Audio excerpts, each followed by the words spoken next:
नमस्कार। शुरू करते हैं ग्रुप डी क्रैश कोर्स। पहला सेट है 17/9/2018 शिफ्ट 1 किताब है प्लेटफॉर्म की प्रीवियस ईयर्स वाली। ठीक है, मैं इसमें आपको सिर्फ सॉल्यूशन करवाऊंगा। बुक में सारे क्वेश्चन दिए हुए हैं, वीडियो थोड़ा बनाना है। ठीक, शुरू करते हैं। पहला क्वेश्चन क्या है? पहला 56 divide 1/3 monthly bracket 15 plus 12 minus 9 bracket छोटी वाली है प्लस 6 माइनस 5 प्लस 7 ऊपर में बार है, छोटी ब्रैकेट बंद, मंझली ब्रैकेट शुरू बंद। अगर आप सिंप्लीफिकेशन का वीडियो देखे होंगे तो आपको पता होगा कि बार, छोटी ब्रैकेट, मंझली ब्रैकेट और प्लस माइनस कौन सा पहले सॉल्व करना है। ठीक है, बताया था मैंने कि जब भी कोई इक्वेशन में रहे तो पहले सबसे पहले हम बार को सॉल्व करते हैं। मैं तो जल्दी से सॉल्व करूंगा। यहाँ पे बार में जितना पे बार है पहले से उसको कंसीडर करना है। ठीक, ये इतने को यहाँ माइनस सिंबल से छोड़ दीजिए। आप सिर्फ इसे शुरू कीजिए। 7 5 12 बार खत्म, माइनस 9 और 6 जोड़ कर दोनों का सिंबल क्या है? चिन्ह प्लस में है। 9 6 15 छोटी ब्रैकेट कर दीजिए यहाँ पे, मंझली ब्रैकेट माइनस सब लिख दी, फिर से लिख दी सबको, प्लस 15 मंझली ब्रैकेट 1/3 डिवाइड 56। अब देखिए फिर छोटी ब्रैकेट खत्म करना है। 15 में से 12 जाएगा, 3 12 प्लस 15 मंझली ब्रैकेट, इधर मैंने नहीं लिखता हूं उसे अभी। मंझली ब्रैकेट यहाँ पे अब आ गया। 12 में से 3 जाएगा, बचेगा 9। साइड में इसे सॉल्व करता हूं, 9 और ये कितना है? प्लस 15। 12 में से 3 गया, 9 प्लस 15, 15 9 आपका हो जाएगा 24। ठीक है, ये यहाँ पर आ गया हमारा 24। अब मंझली ब्रैकेट खत्म हो गया तो हमारा क्या बचा टर्म? सिर्फ ये वाला जो बचा 56 डिवाइड 1/3। ठीक है, कुछ नहीं है ब्रैकेट के आगे तो वो गुना होता है।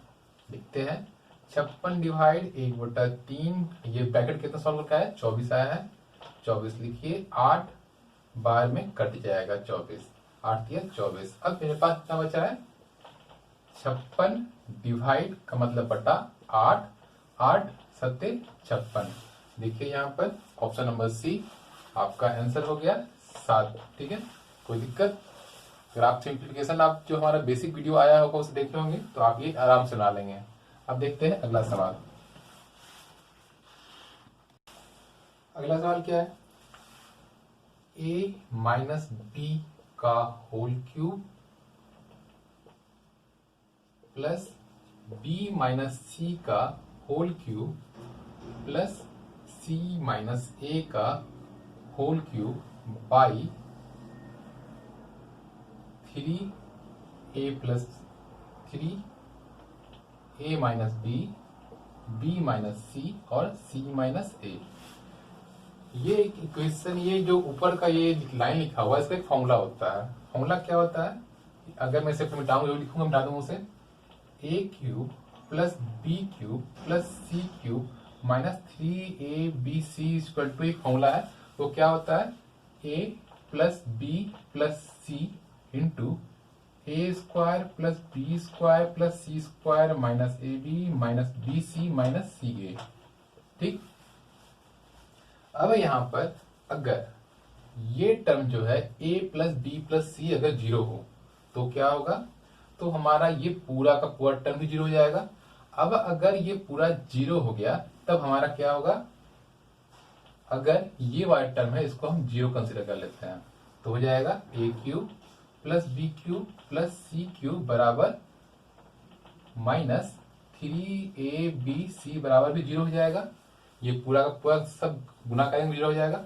अब हमारा ये क्या निकलेगा? यहाँ से a cube plus B cube plus C cube, ये इधर माइनस है तो माइनस राइट से जब लेफ्ट जाएगा या लेफ्ट से या राइट होता है तो अपना साइन चेंज करता है। यहाँ माइनस में है, इधर हो जाएगा प्लस 3abc। अब देखिए हमारे पास क्या निकला? a cube plus B cube plus C cube equal to 3abc। वो कब होता है? जब a प्लस बी प्लस सी इक्वल टू 0 हो तब।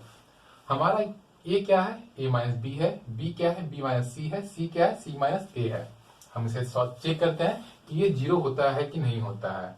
a माइनस बी, जोड़े इसको यहां पर, बी माइनस सी, अगला ये वाला टर्म हो गया। अब ये सी माइनस ए चेक करना है, बी यहां प्लस में है, बी यहां माइनस में है, कट गया।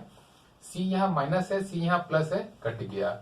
ए यहां माइनस है, ए यहां प्लस है, कट गया। बचा क्या हमारे पास? 0। तो हमारा ये फॉलो कर रहा है। जब ये फॉलो कर रहा है इसका मतलब क्या हो जाएगा कि ये प्लस ये इक्वल टू मेरा क्या होगा? 3abc, A cube plus B cube plus C cube equal to 3abc हो जाएगा। तो जब यहां तक हमें पता है कि हमारा 3abc होगा और हमारा ये फॉलो भी कर रहा है, तो हमारा यहाँ पे क्या हो जाएगा पुटिंग में?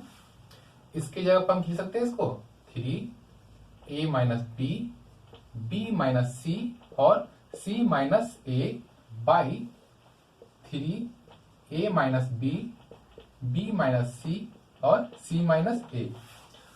ऊपर वाला क्यों आया? क्योंकि यहाँ पे जो मेरे इक्वेशन को फॉलो कर रहा था, जो मेरा फॉर्मूला होता है मेन फॉर्मूला, उसको वो फॉलो कर रहा है। तो और a cube plus B cube plus C cube उसके अकॉर्डिंग 3abc होता है।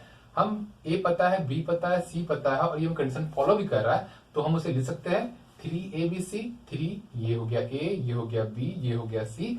तो देखिए कि ये वाला जो टर्म है और ये वाला टर्म है दोनों इक्वल है। यहाँ भी 3a प्लस ए माइनस बी माइनस सी माइनस ए है, यहाँ भी 3a माइनस बी माइनस सी माइनस ए है।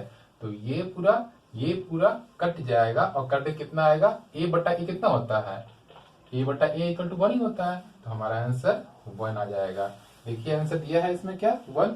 ऑप्शन नंबर ए हमारा इसका हो जाएगा आंसर। ठीक है, अगला सवाल 9260800090009999। इसमें से कौन सा घन होता है? घन का मतलब क्या होता है? पूर्ण घन। पूर्ण घन का मतलब a इंटू ए। घन मतलब 3 और वर्ग मतलब a इंटू ए, मतलब ए क्यूब और ए स्क्वायर। ठीक है, ए क्यूब और ए स्क्वायर। हमें पूछ रहा है कौन पूरा का पूरा घन है। देखिए इसमें से सिंपल सा यहाँ पे दिख रहा है 8 और 3 जीरो। 3 जीरो का मतलब 10 गुना 10 गुना 10 और 8 का मतलब क्या होता है? 2 गुना 2 गुना 2। तो क्या ये पूर्ण घन होगा? एकदम होगा। यहाँ भी 3a2 है और यहाँ भी 310 है, तो ये एक पूर्ण घन हो गया। ठीक है, अगला सवाल देखते हैं क्या है। sec 4 theta minus sec square theta equal to 3। ठीक, अब यहां पर एक पे पावर 4 है, एक पे पावर स्क्वायर है। हम क्या करते हैं, इनमें से जो कॉमन है उसे बाहर निकालते हैं पहले। यहाँ पे sec स्क्वायर है, इसका मतलब क्या हुआ? sec square theta into sec square theta. 4 है मतलब वो दो बार अलग अलग मल्टीप्लाई हो रहा है, माइनस sec स्क्वायर थीटा बराबर 3। ठीक है, अब जो कॉमन है दोनों में उसे बाहर निकालते हैं। ये एक टर्म हो गया, इसमें भी sec स्क्वायर है, इसमें भी दो sec है, एक बाहर निकाल लिया हम। sec स्क्वायर थीटा हम बाहर निकालिए, बचा क्या हमारे पास? sec square theta minus 1 equal to 3।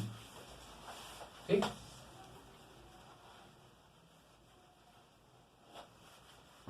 ये हमारा बचा 3। फॉर्मूला क्या होता है वो आपको पढ़ाएंगे तो वो बताएंगे। फॉर्मूला क्या होता है कि sec square theta minus 10 square theta equal to 1 होता है। ठीक, हमें पता है कि sec square theta minus 10 square theta 1 होता है। अगर हम 10 को उस साइड कर दे, लेफ्ट से राइट कर दे, तो क्या हो जाएगा? sec स्क्वायर थीटा बराबर, ये वाले को इधर करते हैं, ये वाले को उधर करते हैं, ये इधर प्लस है, इधर आएगा तो माइनस 1 हो जाएगा। यहाँ पे क्या आगे है? आगे इसका वर्क कुछ नहीं है, प्लस है, प्लस इधर से आया माइनस हो गया। ये यहाँ माइनस था, लेफ्ट से राइट जाएगा तो वो प्लस हो जाएगा 10 स्क्वायर थीटा। ठीक, फॉर्मूला पता है आपको। वही चीज देखिए, क्या यहाँ पे ब्रैकेट में यही चीज है? sec square theta minus 1 equal to 10 square theta. एक और काम करते हैं हम, ये sec स्क्वायर है, हम इसको यहीं छोड़ देते हैं और 10 को उधर कर देते हैं। फिर क्या हो जाएगा? sec square theta equal to 1 तो वहीं रह गया, माइनस 10 उधर जाके प्लस हो जाएगा, प्लस 10 स्क्वायर थीटा। ठीक, एक फॉर्मूला मेन था मेरा जो बुनियादी है, बुनियादी 2 फॉर्मूला और क्रिएट कर लिए, हमारा निकल गया। अब इसे यहाँ पुटिंग करते हैं। सेक स्क्वायर का क्या होता है हमारा 1 प्लस टेन स्क्वायर थीटा, और ये क्या हमारा निकला है, ये टर्म के लिए सिर्फ 10 निकला है, ten square theta equal to 3।